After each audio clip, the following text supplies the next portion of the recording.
c'est pas une conférence au sens propre du terme. C'est une sorte de conversation que je voudrais vous proposer, puisqu'il était prévu également une conversation entre Jean-Luc Godard et moi. C'est dommage, bien sûr, que cette rencontre n'ait pas pu avoir lieu pour des raisons fondamentalement de santé, et puis surtout parce qu'on avait décidé de vous faire une belle surprise. J'espère qu'il y aura une autre occasion, puisque nous avions décidé, sans en avertir personne, en début d'ouverture, de vous dire que nous n'allions pas montrer ici ailleurs, mais que Jean-Luc allait vous montrer en première mondiale la copie de travail de son prochain film, que personne n'a encore vu, donc ce qui aurait été un très très beau cadeau. Et nous aurions pu parler également du même sujet. Pourquoi nous aurions pu parler du même sujet? Parce qu'il y a un prisme un peu déformant par rapport à ici ailleurs, qui fait que chaque fois qu'on dit Godard et la Palestine, on sort ce film. Or, ce film n'est pas le seul dans lequel Godard parle de la Palestine. La Palestine est tout le temps dans les films de Godard. Notre musique est liée, socialisme est lié, JLG par JLG est lié. C'est un thème qui, après cette période de tournage dans les années 69, est devenu un élément permanent et de sa réflexion et de son engagement. Et il faut que vous sachiez une chose, un épisode que je raconte, je crois, dans Le Bien des absents. Nous avions passé la nuit chez ma mère et nous devions descendre le lendemain, d'ailleurs, pour voir Leila Shahid, qui travaillait à l'époque à la section de l'information à Beyrouth. Et nous avons pris la petite route qui partait de chez ma mère en montagne. Et à un moment donné, ma mère s'est mise à crier du balcon en tenant 2 sandwichs, en disant « Vous n'avez pas pris votre petit déjeuner ». Jean-Luc me dit « Ça me rappelle mon enfance, mais tu sais, j'ai jamais eu de village. La Palestine aura été mon village. » Et ça n'a plus jamais bougé. C'est une donne très importante qui dépasse simplement l'approche d'un conflit, l'intérêt pour un certain nombre de questions que ce conflit soulève. Donc, c'est une évolution permanente dans ces films, et le thème palestinien est toujours là. Ce n'est pas forcément le seul thème, mais il est toujours là dans ces films depuis. Donc c'est pour cela, et c'est ce qui, quand on nous a annoncé une conversation avec ici ailleurs, il m'a dit, écoute, on n'a plus rien on a tout dit, on passe notre temps à dire, peut-être qu'il faudrait passer à autre chose. Et d'ailleurs, il avait proposé, si on ne projetait pas sa copie un peu son film en copie de travail, aujourd'hui, de présenter Allemagne année zéro. Et je pense qu'on aurait dû beaucoup de choses sur la Palestine. Donc voilà un peu comment situer ce film. Bon, maintenant, le film va être projeté, il faut en parler quand même. C'est un film qui n'est pas un film sur la Palestine, c'est un film qui est sur un moment de l'histoire palestinienne. Et dès qu'on voit un peu cette relativité, on comprend beaucoup mieux et la suite et ce que ce film a été. Il est tout le temps présenté comme la synthèse de Godard sur la Palestine. Ça n'est pas du tout cela.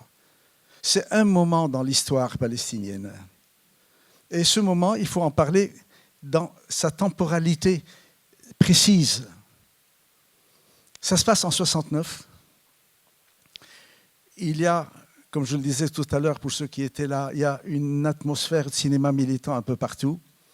Un groupe vient d'être constitué qu'il a appelé le groupe Dziga Vertov, en hommage à un cinéaste bolchevique qui a quelque part inventé un montage exceptionnel et dont un film est devenu très célèbre qui s'appelle L'homme à la caméra.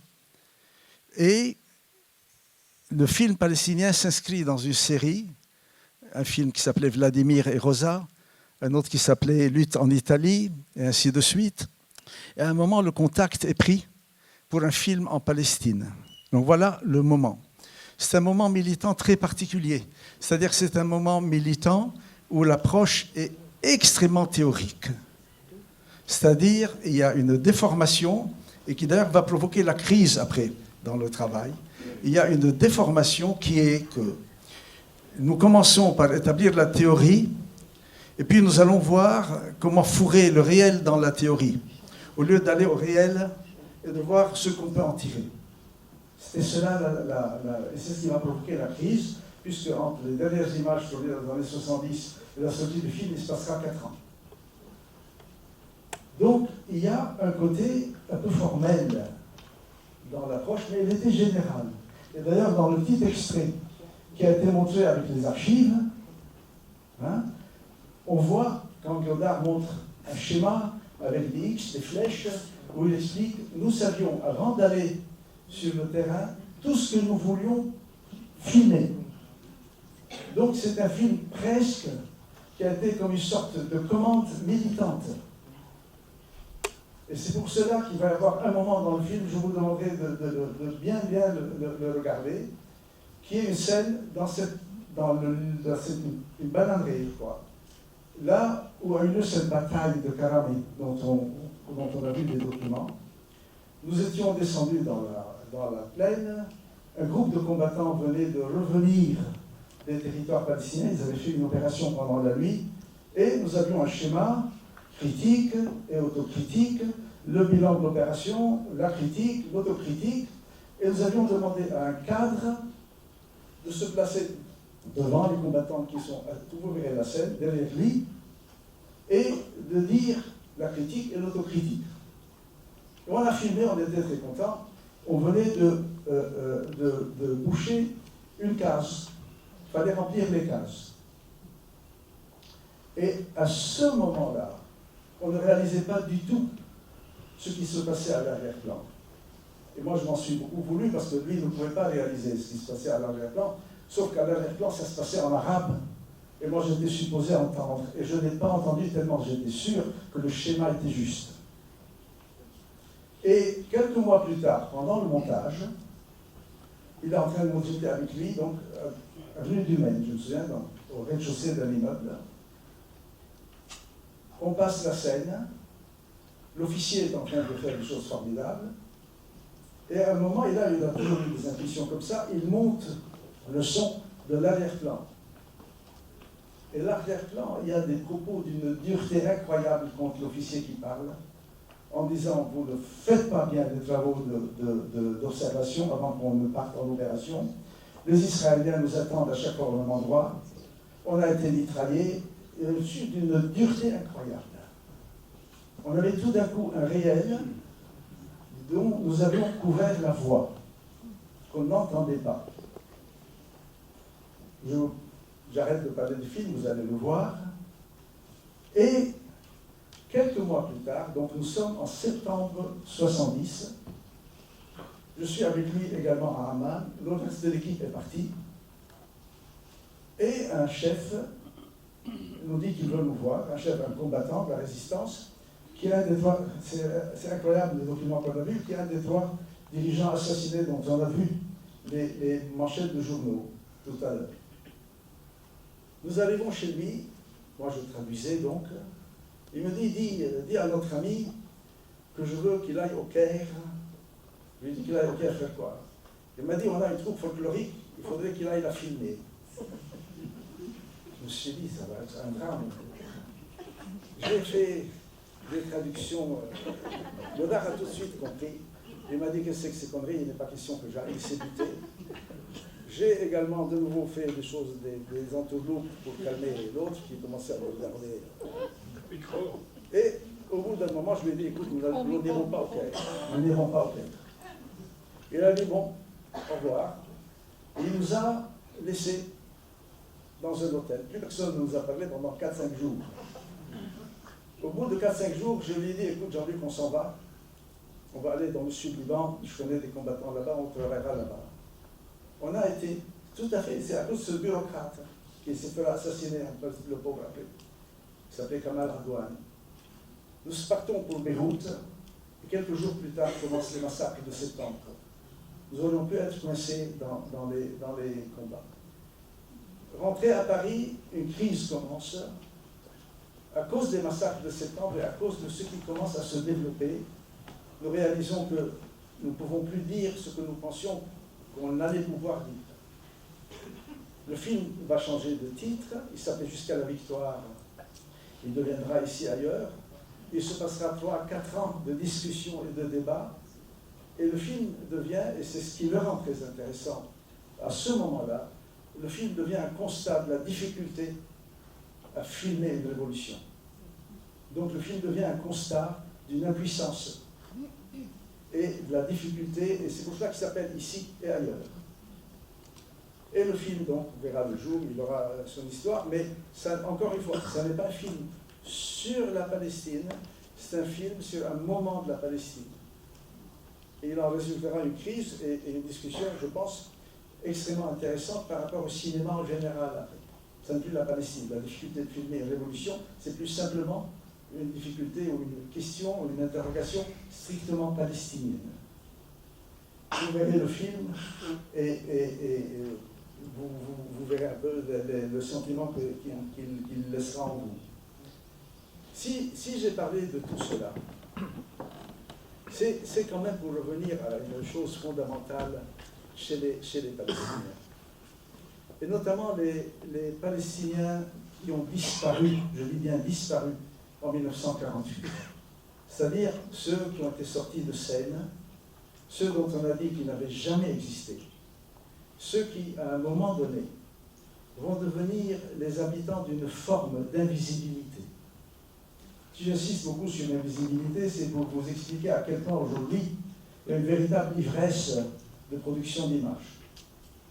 Parce qu'il y a une visibilité retrouvée. Pas encore complète, mais il y a une visibilité retrouvée.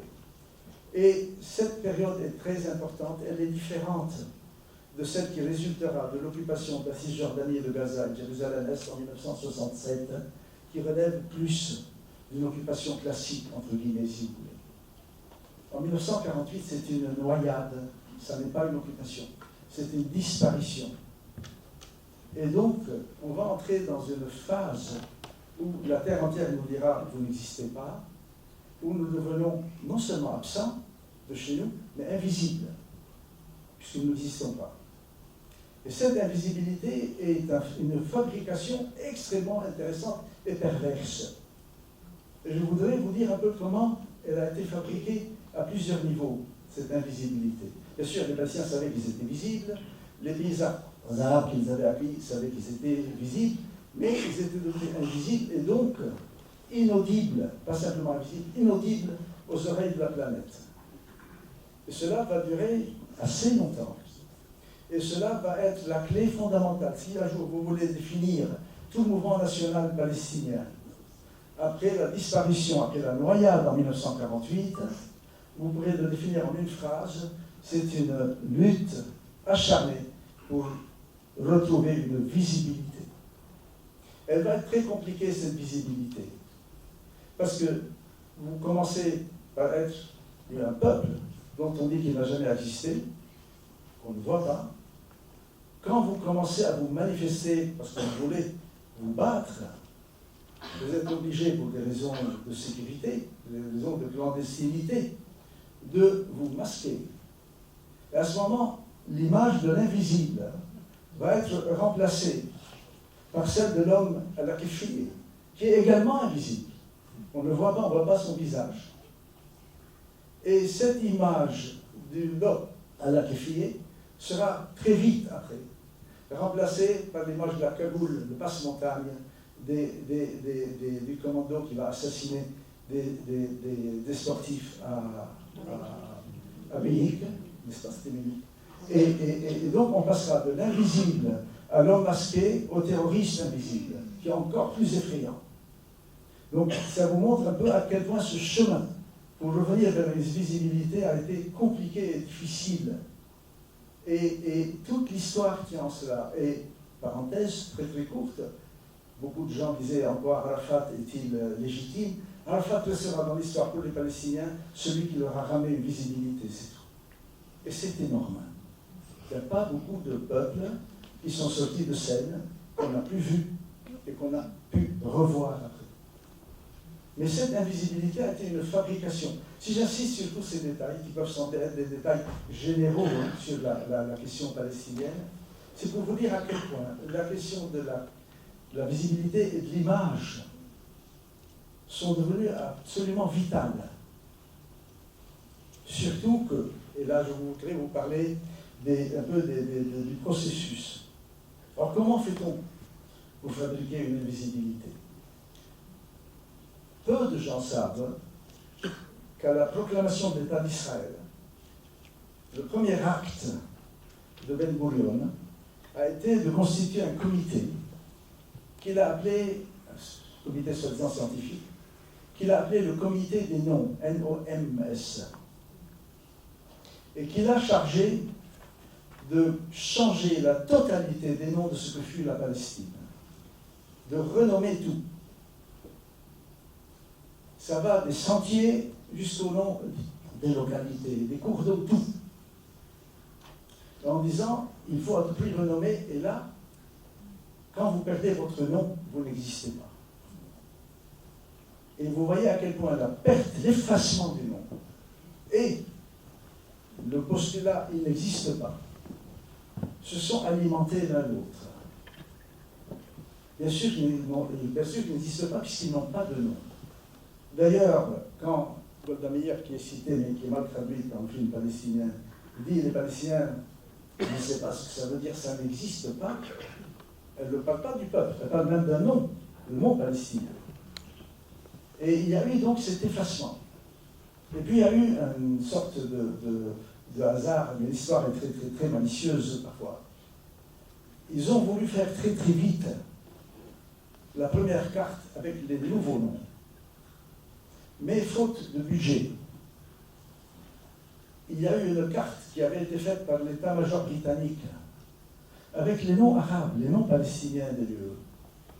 Alors, il existe une carte où vous avez les noms des lieux et dans une encre d'une autre couleur, les nouvelles appellations. Donc, nous avons une carte témoin de l'effacement du nom. Ce qui fait que un des premiers titres des ouvrages de notre grand ami, hélas, qui n'est plus parmi nous, Ilan Halevi, qui avait donné un titre à un livre sur Israël, la Palestine, était très très précis. Ça disait, ce n'est pas simplement une métaphore, ça disait la réalité. Et cette carte, j'en ai un exemplaire, c'est le cinéaste dont vous verrez un film demain après-demain, Yad Sivan, je ne sais pas comment il m'a récupéré, et qui me l'avait offerte. On voit ce qui existait et ce qui a renommé. Donc le premier élément de l'effacement et de l'invisibilité, c'est de renommer les choses.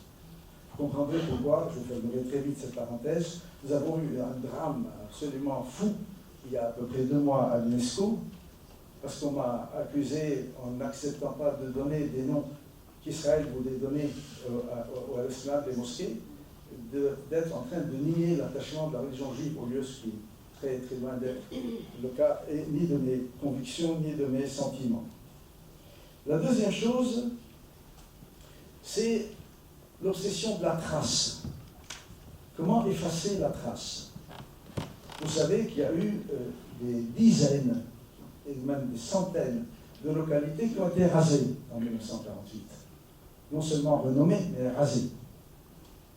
Certaines ont été recouvertes par des bois, des forêts. Il y a notamment une forêt dite la forêt Canada, qui descend de Jérusalem vers le couvent de la Toune, donc quasiment sur la côte palestinienne.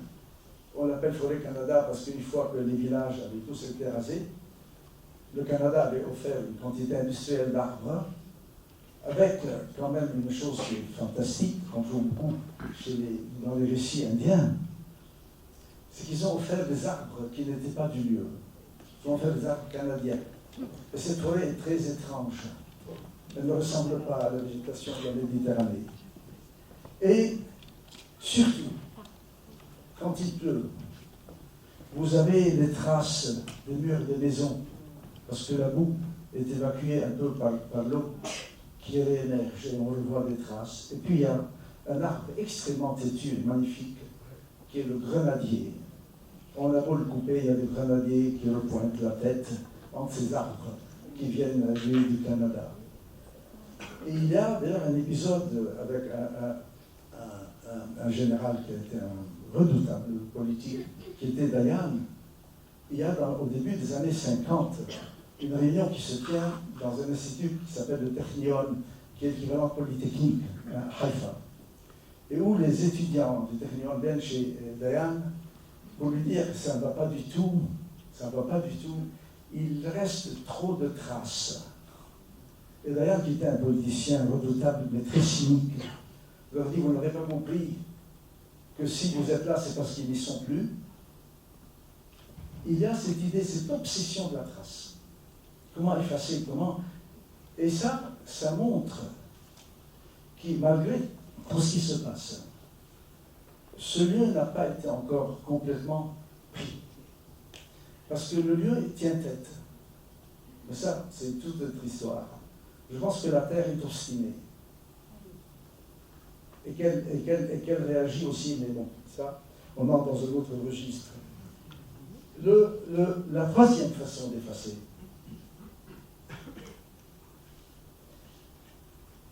c'est de cacher les images de l'expulsion.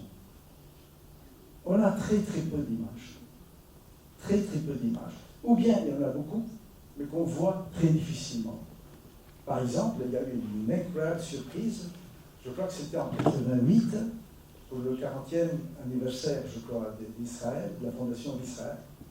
Il y a une cinéaste qui a sorti plusieurs films des archives de l'armée où l'on a des vues, mais extrêmement compromettantes, de l'expulsion. Et notamment, on a un film sur l'expulsion des villes de Lod, là où il y a maintenant l'aéroport, et de Ramleh, qui avait été quand même mené par un homme qui est devenu un pacifiste sincère, je le pense, qui était Rabin, en 1948. Et on voit une expulsion de masse. Non plus simplement les quelques images qu'on a essayé, les images que Godard montrait tout à l'heure, ces deux images de gens qui sont jetés à l'eau, c'est moi qui les avais données pour un livre, et bon, et ainsi de suite. Mais on a eu beaucoup de difficultés pour accéder à cette archive, pas simplement parce qu'elle montre que ces gens ont été mis à la porte, que ce peuple a été mis à la porte.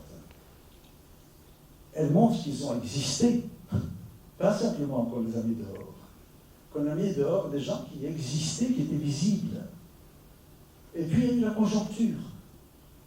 Cette expulsion, si vous regardez la presse, du 29 novembre 1947 jusqu'à la proclamation de l'État d'Israël, ça on n'y prête pas attention parce qu'on fonctionne souvent a posteriori. Vous savez, il n'y a pas une une de presse dans laquelle on annonce la proclamation de l'État d'Israël par Ben-Gurion. Toutes les unes de la presse sont absolument mutilées, et ça devait être beaucoup plus important à l'époque, par les procès de Prague de Staline. C'est ça que vous avez en une. Vous n'avez pas. C'est en deuxième page que vous avez. Donc, l'expulsion également s'est faite en douce. C'est pour ça qu'aujourd'hui, elle serait beaucoup plus compliquée. Beaucoup plus compliquée. Autre chose, également sur les techniques.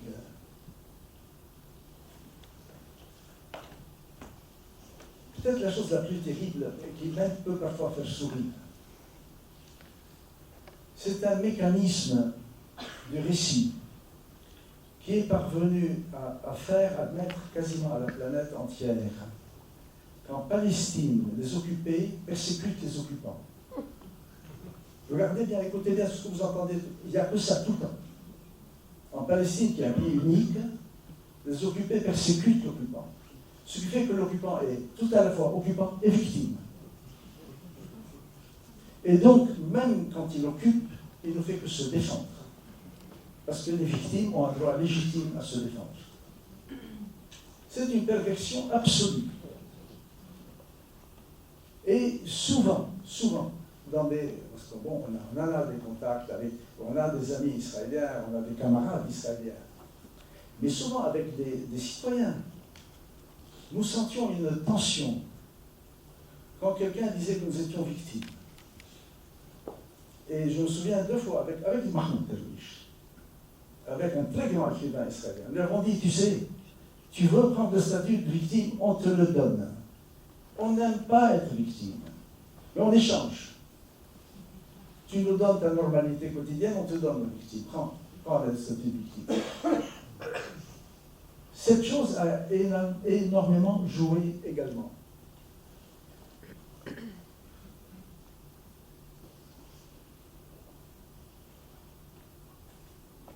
Tout cela a constitué donc une forme d'absence très particulière. Il a également constitué un acharnement à regagner une visibilité et à imposer un nom. Vous savez, au début des mouvements de résistance, quand la lutte armée a commencé, il y a eu un foisonnement de poètes, mais très très mauvais, vraiment poétiquement très faible, mais dont les poèmes étaient faits de 3 fois, 4 fois, 500 fois le mot Palestine et Palestinien. Juste une espèce de répétition à l'infini des deux noms. C'était un territoire donc très particulier, celui de cet exil, qui ne ressemble pas du tout à la situation des frères palestiniens, ou qui seront occupés en 67, ou ceux qui n'ont pas été expulsés. Et la perte, l'absence, la noyade aura été telle que nous qui étions, moi je suis un enfant de l'exil, nous avions même oublié qu'ils existaient. Pour nous, ils avaient disparu avec les lieux. Et, c'est une chose très belle d'ailleurs, la relation s'est renouée par la poésie.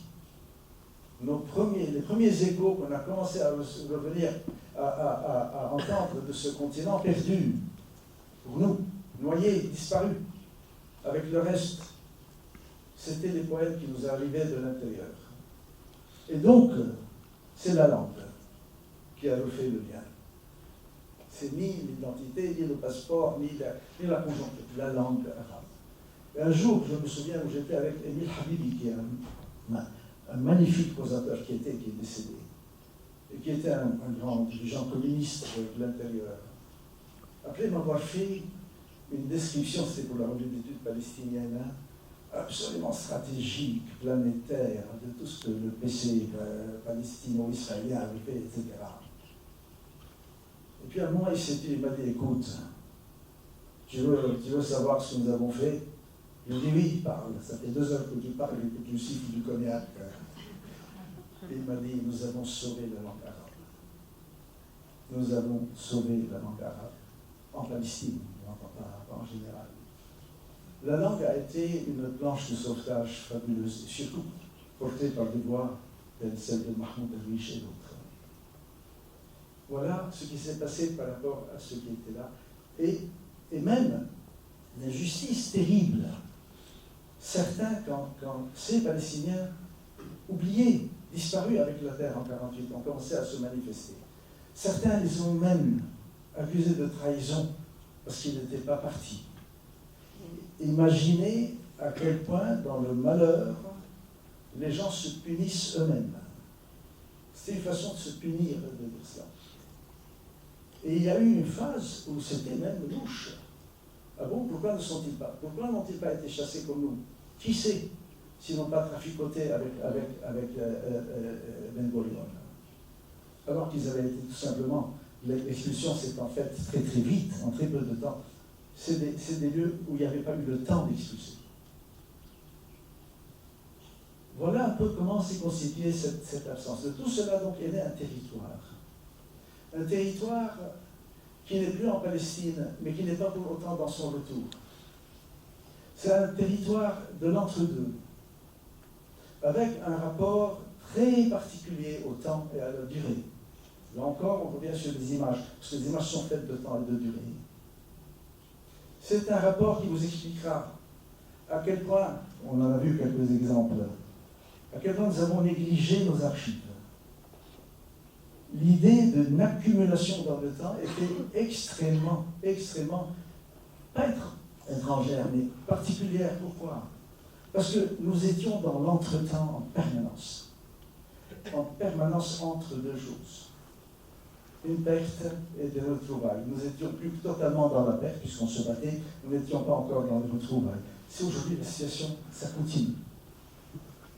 Nous sommes entre un mouvement de lutte armée et une indépendance. Nous ne sommes plus dans le lutte armée, nous ne sommes pas pour autant encore dans l'indépendance. Nous sommes entre. Ça a beaucoup fixé un peu les modes d'expression palestinienne. Tout cela fait que l'image, une fois que la visibilité est revenue, est devenue une chose fabuleuse. Et quand est-ce qu'elle est revenue, la visibilité? Je sais, toutes les critiques politiques, elles sont, dans beaucoup de cas, extrêmement fondées sur la question de la négociation. C'est à partir de la signature de ces accords totalement boiteux. Hein, je ne suis pas du tout en train de faire l'avocat des accords d'Oslo. Mais regardez bien, et revenez un peu en arrière, regardez. Après les accords d'Oslo, plus personne n'a dit il n'existe pas. Plus personne.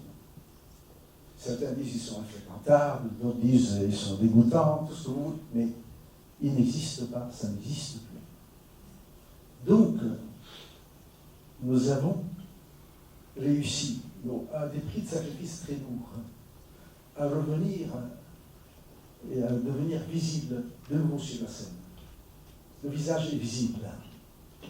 C'est maintenant que les gens vous disent, bon, maintenant que je te vois, qu'est-ce que tu as à dire?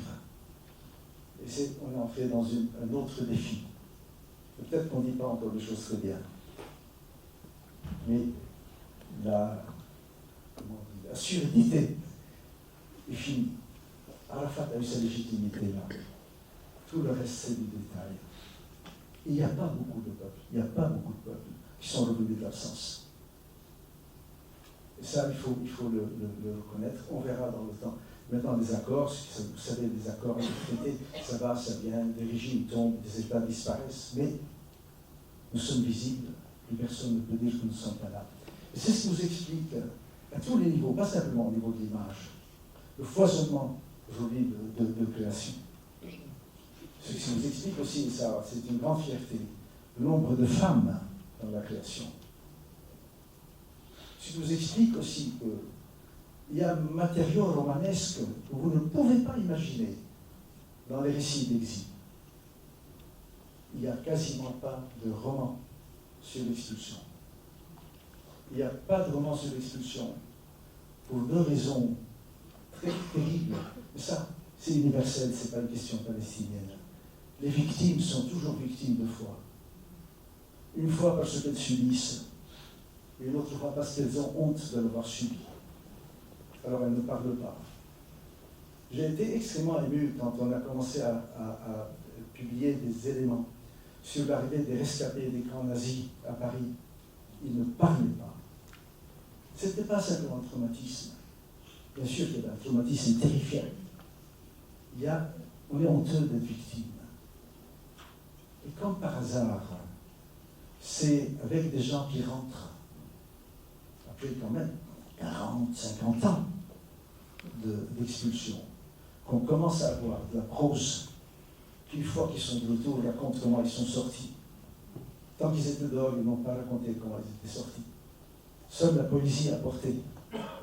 Parce que la poésie est dans la contraction du récit.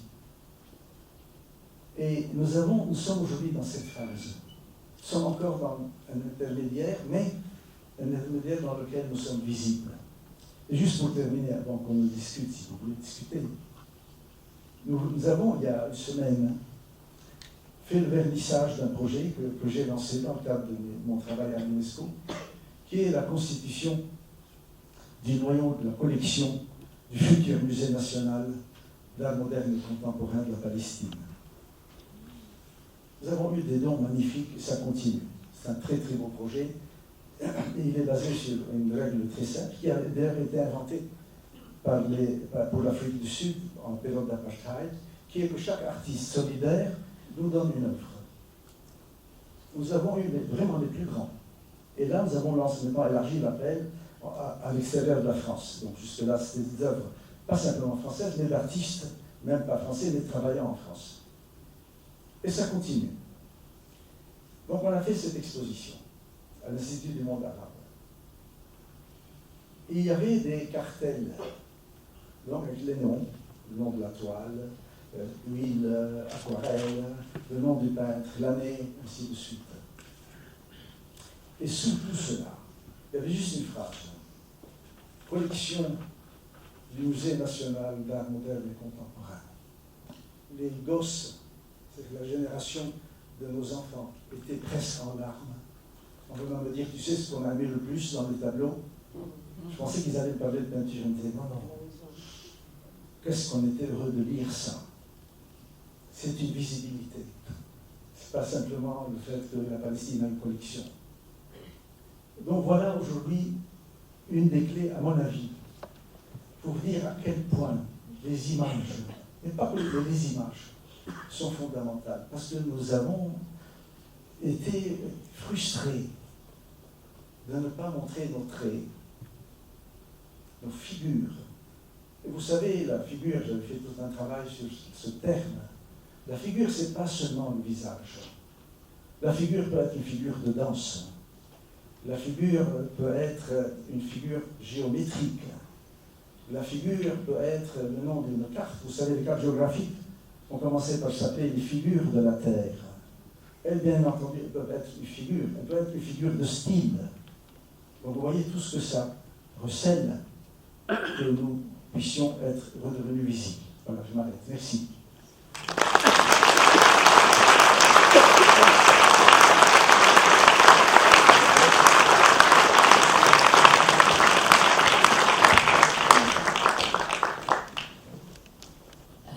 Je voudrais, égoïstement, comme j'ai le microphone, c'est-à-dire, je voudrais quand même te dire, parce que j'écris à Jean-Luc Godard, que je ne connais pas, et qui a fait la remarque dans son mail par rapport à Ici ailleurs.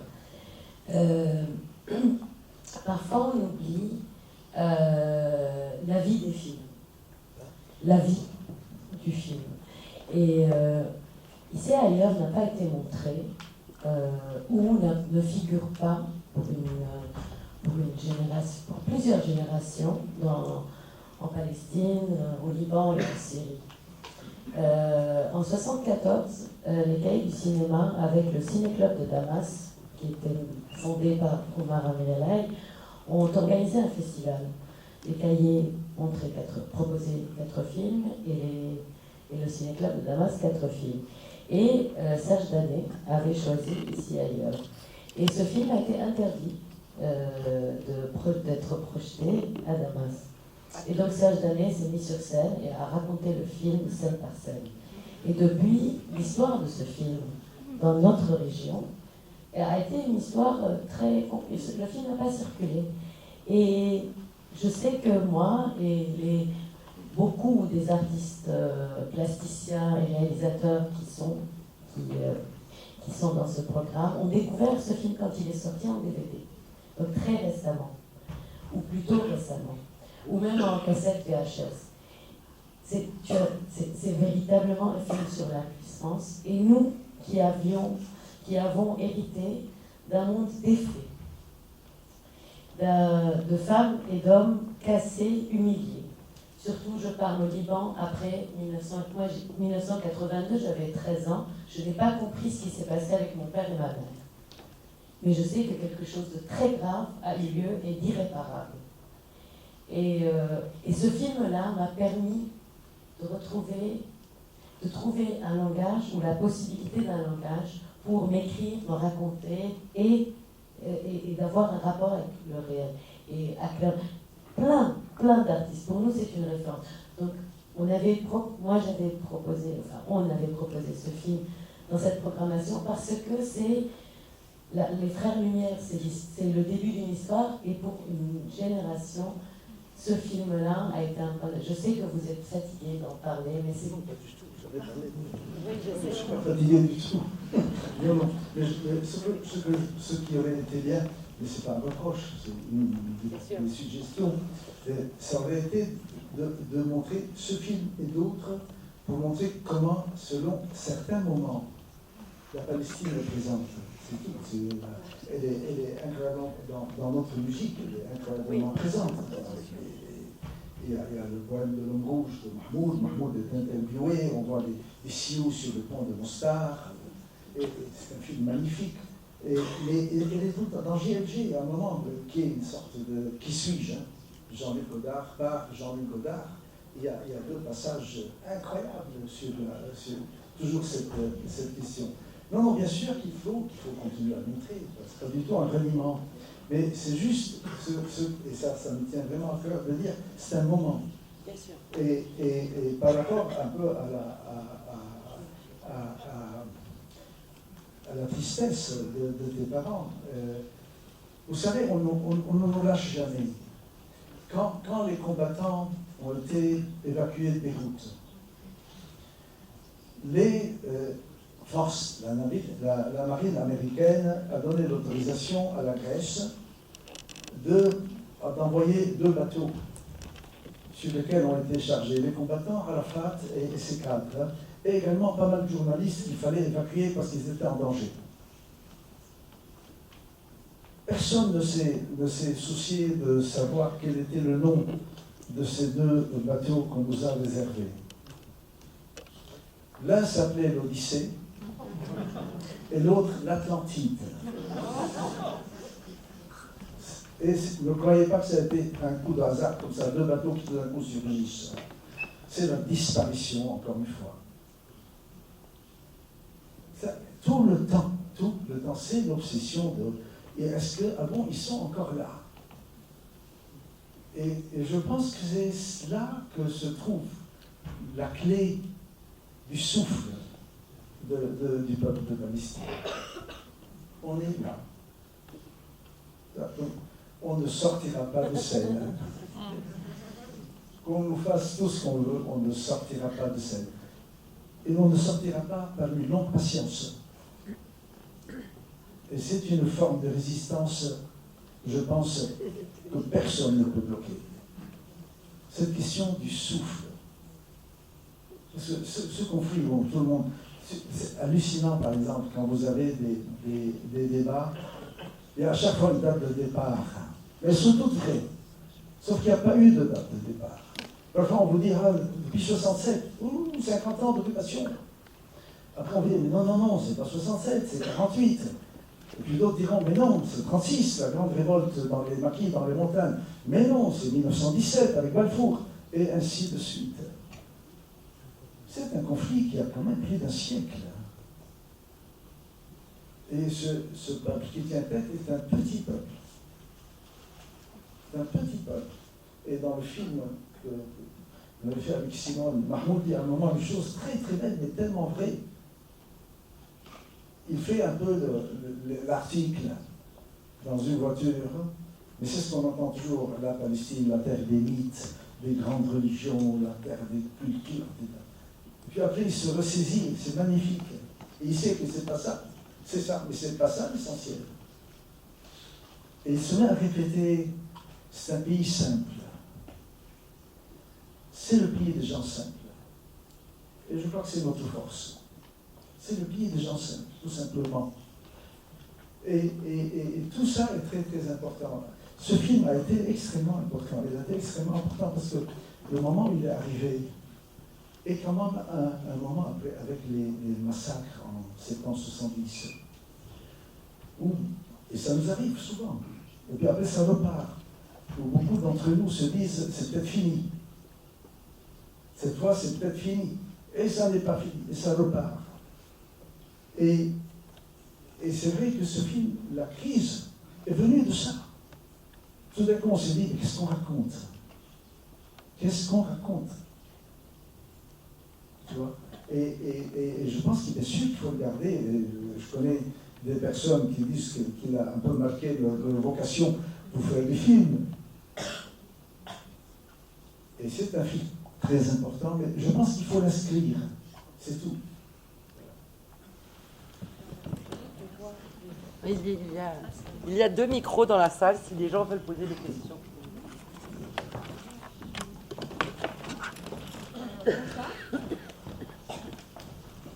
Vous n'êtes pas rendu invisible, j'espère. Non, moi.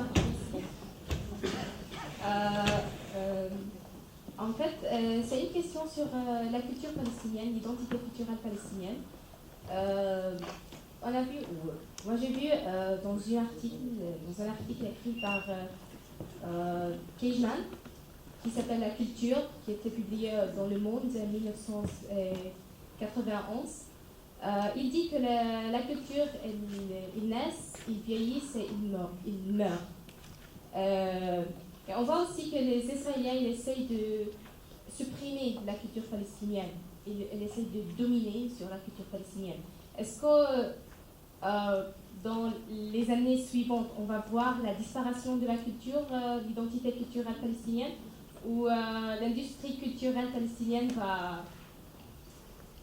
essayer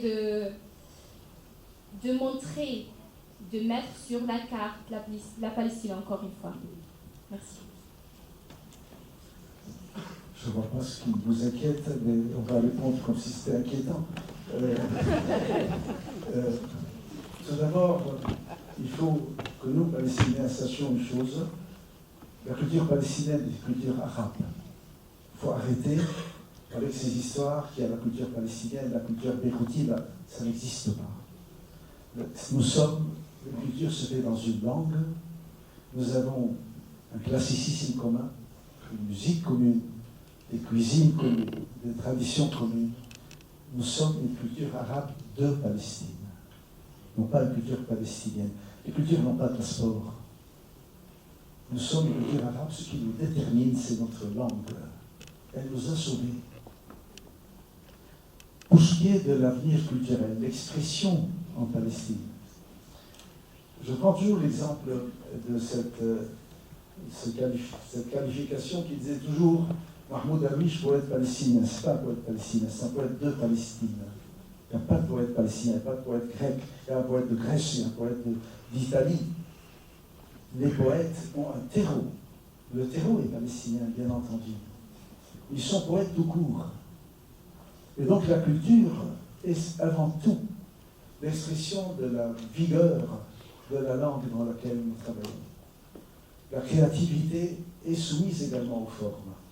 Aujourd'hui, je vois tout, sauf aller sur la culture et l'identité. J'ai beaucoup plus d'inquiétude sur la politique palestinienne que sur la culture. Beaucoup plus. J'ai beaucoup plus d'inquiétude sur la situation politique, la façon dont elle est faite, que sur la culture. Au contraire, et c'est le paradoxe, si certains d'entre vous soit vivent, soit visitent la Palestine. Il y a un paradoxe incroyable entre l'impasse politique aujourd'hui et la vitalité culturelle. Il n'y a pas de risque pour la culture, à mon avis. Parce que le jour où elle sera vraiment menacée, nous disparaîtrons avec. Alors qu'on peut avoir des défaites politiques sans disparaître. On ne peut pas survivre à sa culture. Donc, moi, je ne pense pas que la question se pose, mais surtout, il faut arrêter avec ces nationalités culturelles. Aujourd'hui, nous avons en Palestine, par exemple, vous savez, je ne vous ai même pas beaucoup parlé, parce que je ne voulais pas trop tarder, dans les mécanismes d'effacement, il y a le fait de déguiser le réel, de masquer, de mettre une forêt à la place d'une maison, ainsi de suite. Il y a également une autre façon de s'attaquer à ces identités, en creusant, en disant, tu sais, il y a une trace de moi qui est plus profonde que ta trace à toi. J'ai une trace encore plus profonde. Et c'est comme ça que l'archéologie est un champ de délire absolu dans ce conflit. Puisque celui qui est le plus bas sous terre, c'est celui qui est vraiment légitime. Et donc tout le monde creuse pour dire, voilà, tu sais, j'étais là avant toi.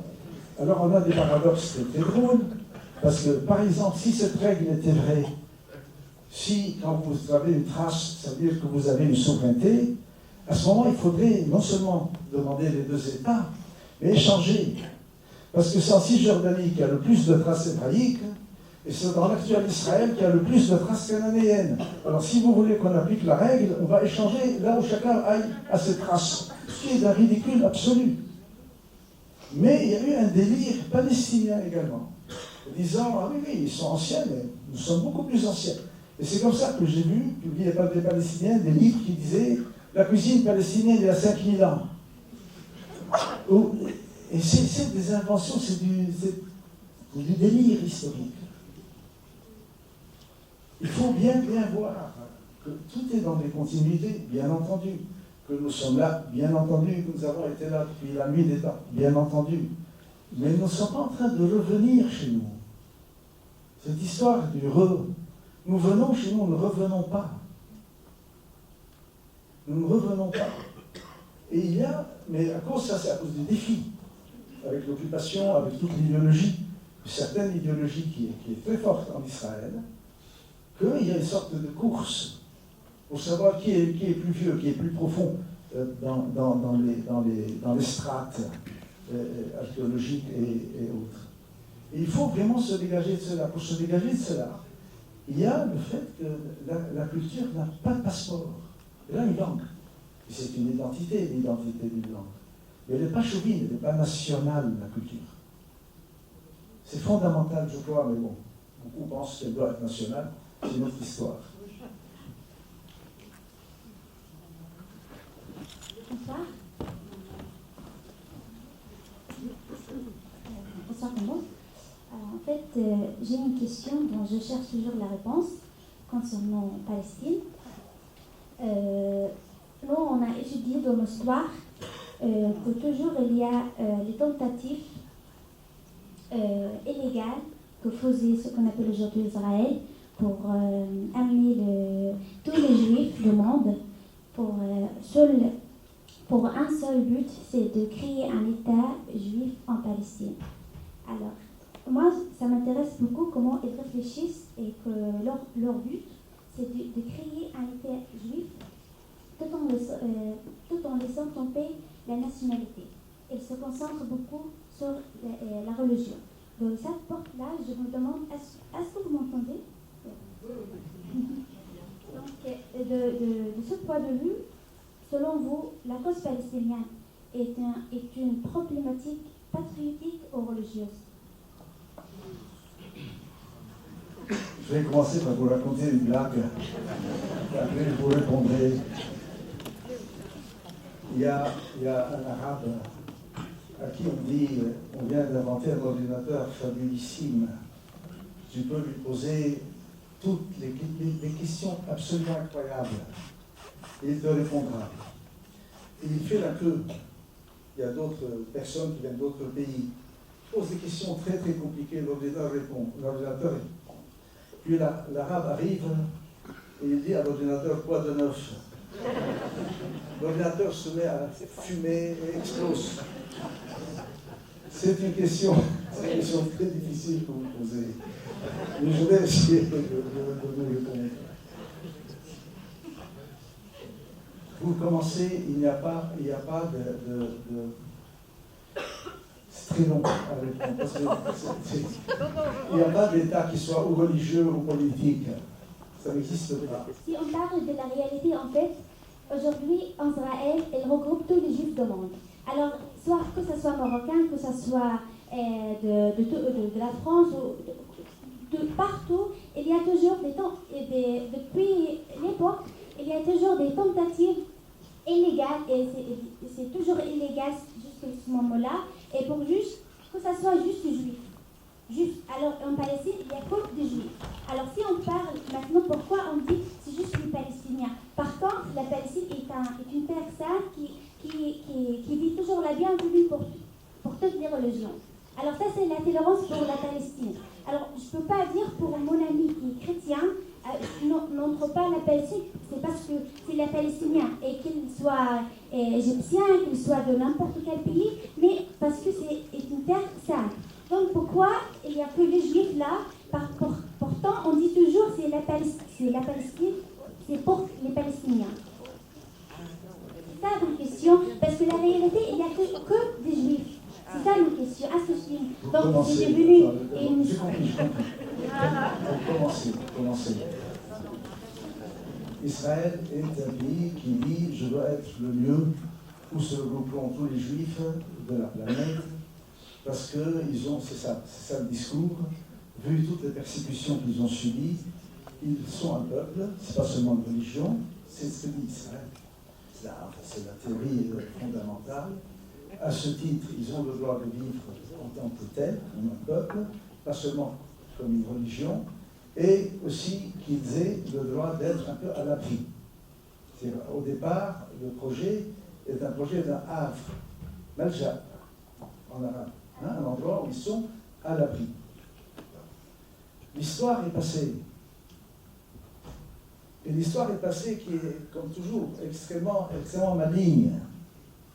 Pour commencer, aujourd'hui, Israël n'est pas seulement un État juif. 20% des Israéliens sont palestiniens comme vous et moi. Et ils ont un passeport israélien. Il y a également un nombre incalculable de chrétiens russes venus de Russie en pensant qu'ils allaient juste faire une petite station en Israël et aller à New York, et qui sont coincés, et qui sont là. Il y a également un grand nombre d'ouvriers sans papier, par milliers, qui viennent des pays asiatiques, et notamment depuis que la première intifada ou la main-d'œuvre palestinienne s'est raréfiée, et qui sont là. Donc le pays, son idéologie, son discours est celui que vous dites, dans la réalité, il n'est plus complètement cela. Maintenant, on parle de l'idéologie. Nous ne sommes pas une terre qui a seulement dit aux Juifs, venez, Ahlan wa sahlan, bienvenue. Non, non, non.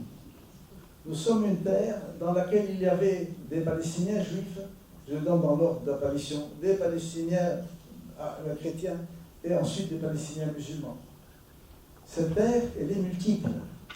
Ce n'est pas seulement une terre accueillante, elle est multiple, son identité est multiple.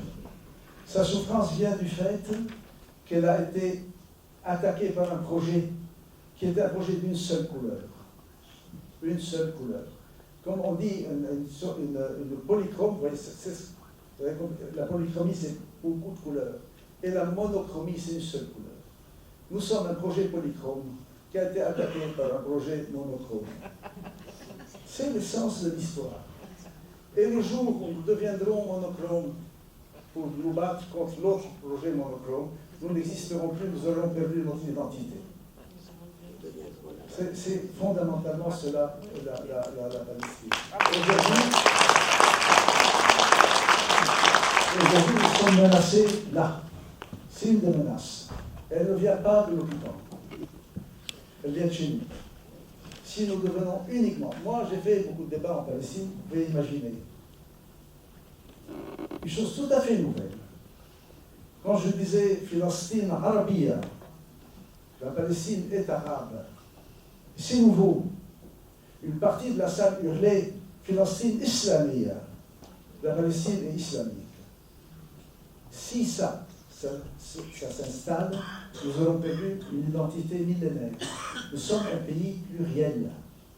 C'est pour ça que nous sommes un pays unique. C'est la seule terre au monde qui est sainte pour les trois religions. Il n'y en a pas une autre. Et il faut être dans cette logique et dans cette aspiration. C'est ça notre défi interne. Il y a le défi de l'occupant, il y a le défi de la stratégie, il y a le défi des écrivains, tout ce que vous voulez. Et le seul défi identitaire est celui-là. Et c'est la menace aujourd'hui. J'ai un peu répondu. Oui. Merci Jacques, merci beaucoup.